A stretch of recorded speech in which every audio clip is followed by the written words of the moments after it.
Tiana, you are running for state representative in District 13 in Providence. That is correct. Right, and this is a write-in campaign.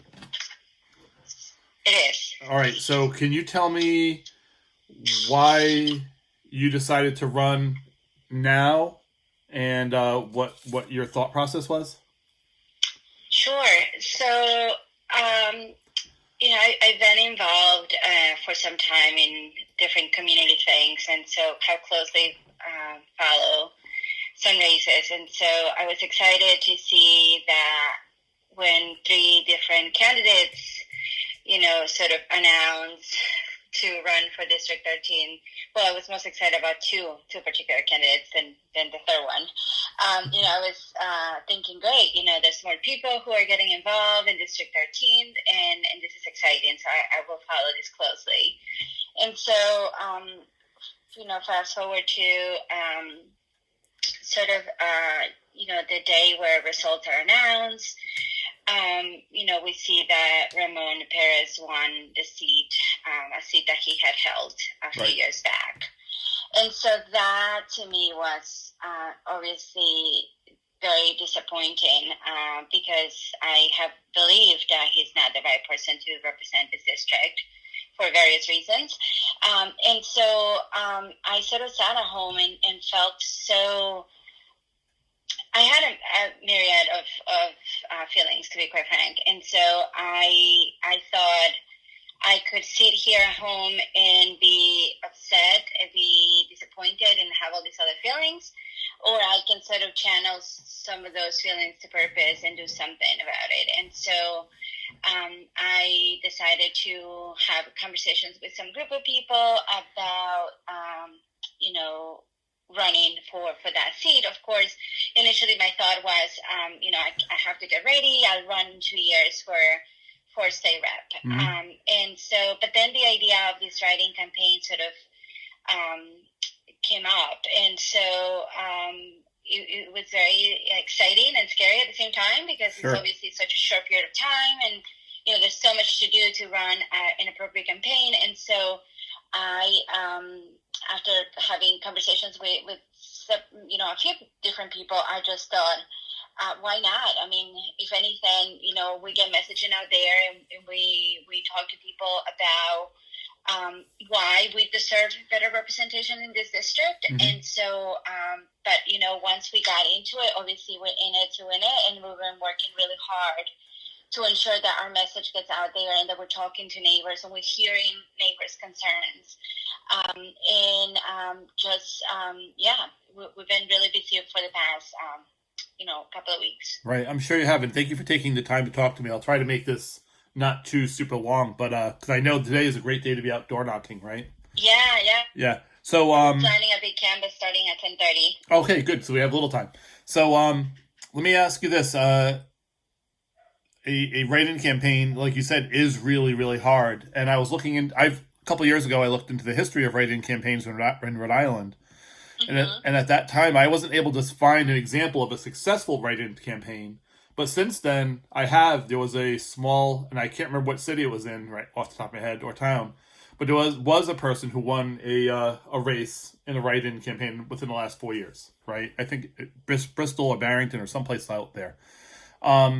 So it doesn't seem impossible, but it does seem really, really hard, especially given Ramon Perez, who seemed to have a pretty good ground game when it came to running against Mario Mendez, right? He had a slight lead before the mail ballots came in. And then when the mail ballots came in, he expanded that lead by, I don't even know, more votes than...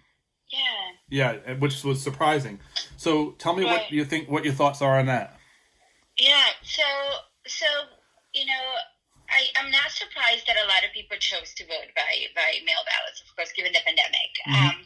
And so for what I'm hearing in talking to the residents, and this is, what I'm being told, is that he was very persistent to come to people's doors. And so he came with paperwork in hand. And so it just made it accessible for people to be able to apply for mail ballot. And so, people who chose to go that route, then obviously some have stated that they almost felt like they had to vote for him because he sort of had facilitated the process. Got it. And so, there's a lot of interesting dynamics in our community in District 13. We have a lot of immigrant community in certain precincts, like the Nurakanaka precinct, and then we have a lot of, the Italian American community that have remained in the Carnivale precinct, and then in the Webster precinct is also very much largely immigrant communities as well, and so all of those interesting dynamics play out in campaigns. We have largely communities who are very invested in paying attention, and then we have those who sort of have not been paying attention, or they're busy, they're working, they don't necessarily believe that their vote matters, so they don't get involved in the process.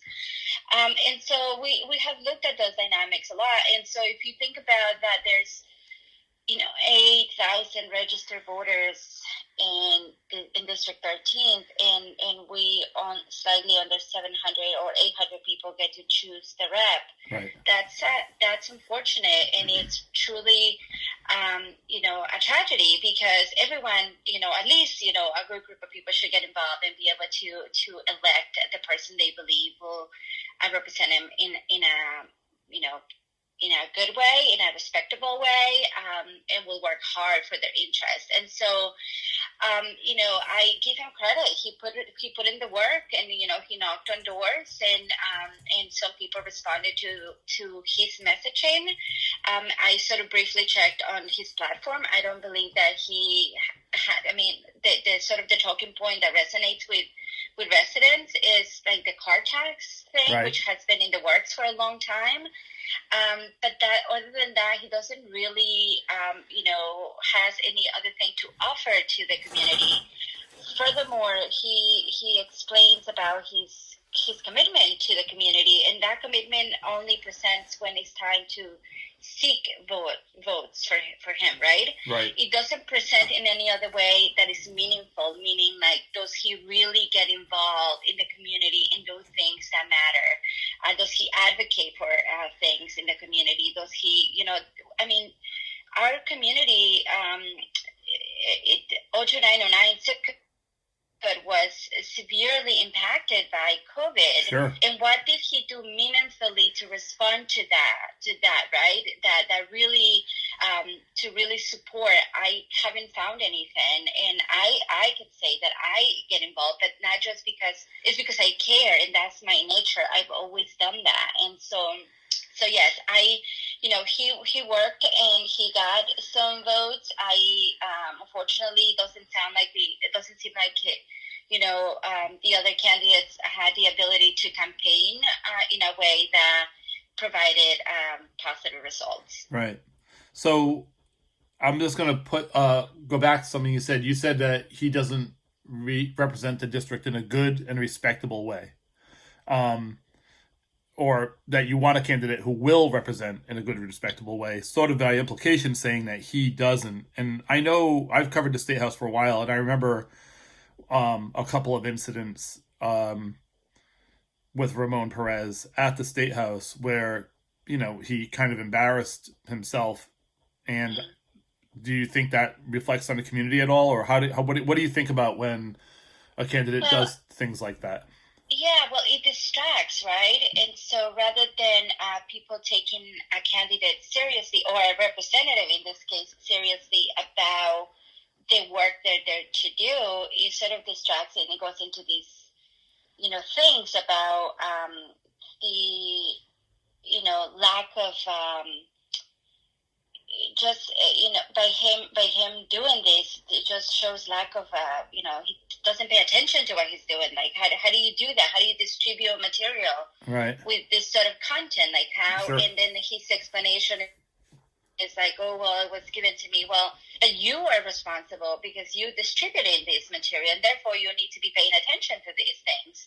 So it really just, I mean, people talk about it like, you know, it's it's a fun thing, and but then is distracting from talking about the real issues that matter in our district. Right. And so there are a lot of issues in our community that we need to be advocating for and fighting for. And when we have a representative that consistently puts himself in situations where people lose respect for him, then how are we really going to move the needle, forward? How are we going to do anything? Right. You're running, I'm going to assume as a Democrat or an independent? As a Democrat. As a Democrat, right. Now, your opponent is also a Democrat, mm-hmm. but he had as his campaign manager the head of the chair of the Providence Republican Party. Right, David Talon, who, yes. after the victory, went on Facebook and basically said, hey, I'm his campaign manager. We won this great thing. And in essence, bragged about having a conservative candidate or elected official now, right? In a sense, right. He was bragging about him as if he were a Republican, not a Democrat.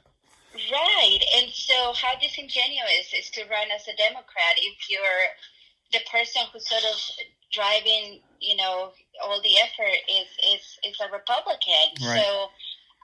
So it's fair to say that, their ideologies are, in alignment, right? And therefore, you're really not a Democrat. And people don't know that. People in the community don't know that. And then Mr. Talon says, I'm going to be his administrative assistant. Oh, right. He'd said that too. About getting a job that is going to pay 5 times more of what he made as a campaign manager. Yeah. So that's, mind-boggling. And I'm like, where is that money coming from? Is that in the budget? Like, how does that work out is what I'm curious, of course. Right. But the other piece is, like the community does not know that this man, his ideologies are very much, in alignment with the, like the Trump administration, if you will. Mm-hmm. And so, and we have a community who's so vulnerable, in immigrant community who's been treated so badly by the administration, and who are fearful. And so, how does that make any sense? How does he think he's going to represent people, and really be able to build, trust in the community, right? Because he's not really presenting himself for whom he really is. Yeah, I know Dave Talon is an outspoken Trump supporter, and your community, an immigrant community, has been targeted by ICE, targeted by national Absolutely. immigration policies, and yet to align yourself so closely with them, and then to kind of, I don't want to say deceive, but it feels like it's not being completely honest with the public about where you're coming from politically. Right. Absolutely. I absolutely agree with that. Yes. And so, knowing all of that, right? So I sat in my living room and I just said, oh my God, like this is not a good situation at all. And we have to step up. We have to educate our community about who is running for office and who now has won this seat, and how we should, what kinds of questions we should be asking of our elected officials, right. of people who run for office, and do research. And so I could have sat here and just wait for the next 2 years, but instead I really felt like this was the right moment to step up and come out and talk to voters. And I have to say, the response at the door is really great when we get to talk to voters, mm-hmm. And talk about the things that I stand for and why we deserve to be represented by someone that that will do a better job. It's really great. And so and when people ask questions about the candidate and they hear about or the now he's the elected, right? But when they ask questions about him and when when they hear about things like, well, do you know who ran his campaign, and do you know about his, what he stands for? People are very surprised because they don't know that. Right. How long have you lived in District 13? So I have been here for close to 2 years. Okay. I have lived in Providence since I moved to Rhode Island from, I'm a native of Guatemala. I was born there. Mm-hmm. And so I lived on the Elmhurst part of the city for a very long time. And then I was looking to purchase, a home, and then I found a home in this neighborhood. So right. I moved here, but I have been very involved in this particular community. I have family who lived in the district for a very long time. I have a lot of friends in the district. And again, a lot of immigrant community is in this district. Sure. So all of the work that I've done professionally as a social worker, and also on my free time as an advocate and as, in just getting involved, it's been in this community. So I have always felt like, I belong here. Right. I asked because I know that District 13 has had a long history of less than stellar representation, I should say. How's that? I think, I go back to John Carnevale, right? Who, right. 4 years ago just ended up his term, but he ended up, in jail for perjury, and he had been accused of much worse crimes. And he was a close, confident, or close, a member in good standing in Mattiello's inner circle, the Speaker of the House's inner circle. And then he was replaced by Ramon Perez. And Ramon Perez was also a close ally of the Speaker. And then Mario Mendez came along, and he said he was going to stand up to the Speaker, but in the end, not even in the end, in the beginning, he turned on that and said, no, I'm going to cozy up to the Speaker. And he was also a reliable Speaker vote. So I don't know. I mean, and this is a Speaker who, for instance, has campaigned on not allowing undocumented people to have driver's licenses. Mm-hmm. Right? Mm-hmm. Which I think might be an issue of concern to people, an immigrant community like yourself. So absolutely. What do you think about that kind of representation, and how do you think you will be different? Yeah, so that absolutely speaks to the fact that the representatives we have had represent sectors of the community in District 13, mm-hmm. right? They don't represent the entire community. And so it's time to elect a leader that will look at the entire community for what it is. That is a very diverse community. It's very dynamic. And we have to fight for everyone and ensure that we're advocating for everyone. And yes, the Speaker has always gotten in the way of, driver's license for the undocumented, it's been a thing that, we hear over and over each year at the State House. And right. It doesn't really, the legislature doesn't get anywhere. And so, I am committed to fighting for everyone. I'm from an immigrant community. I have friends who are undocumented. I care about everyone from, the elderly who have been in this district for a long time and need access to things like, medical care, or, better insurance, to the undocumented who need a driver's license, to the students who need better education, right? We need to make better investments in educating our youth. And so I care, about all of those issues because, again, as someone who has worked in the human services field, I have worked with people from all places, and I have worked with people from all ages, and have an understanding of what the different needs are depending on the population. And so, yes, we have to do a better job, and I'm committed to that. And so, I think that things will be a lot different this time around with so many new people getting elected to Sure. office. I know. It's really exciting to see so many progressives and so many people who are invested and care and are pushing for real things, right? Mm-hmm. And then the goal is to get things accomplished rather than just sort of waiting around and sitting around wasting time and just not getting anything done. And the time has come where we have to like stand up and like step up and advocate for those things and get involved. And so, I truly hope that, my campaign will really inspire people in this district to say, wow, now let's take a deeper look. And want to get involved, and they become, passionate about the issues that matter, and advocating for themselves and their neighbors. And so, it's been very unfortunate. We have had, as you stated, a track of just representatives who have not done a good job at representing everyone. Right.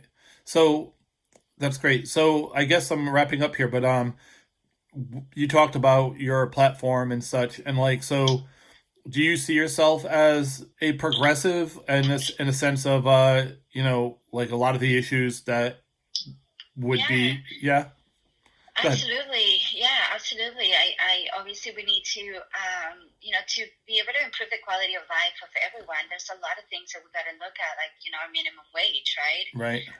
The education and how we're investing or not investing in the education of the children. The communities that I'm in need a lot more resources than other communities, and so we need to advocate for that and ensure that we create a system where the funding is allocated appropriately. Right.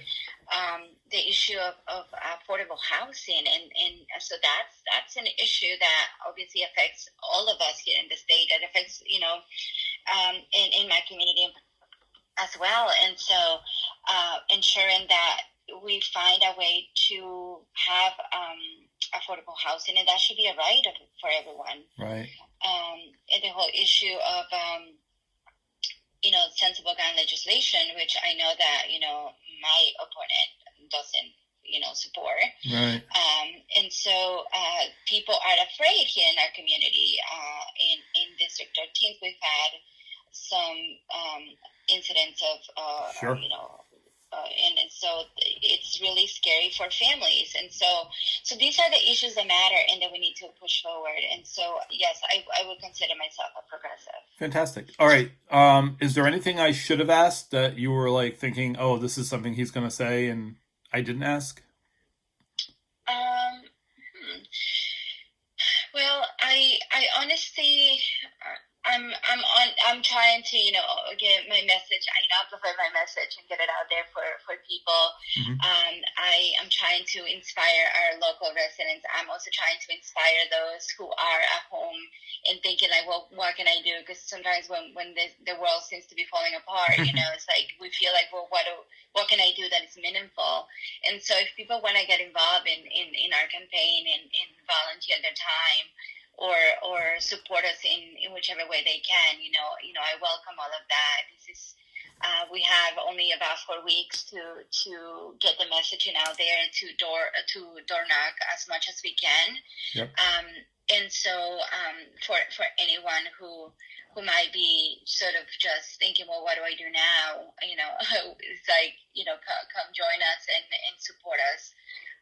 Again, I'm running because I care and I feel that it's time to really represent all of our residents in a dignified way. Fantastic. Could you do me a favor, and after we hang up, could you text me like your contact information for people who want to volunteer or send money? Absolutely.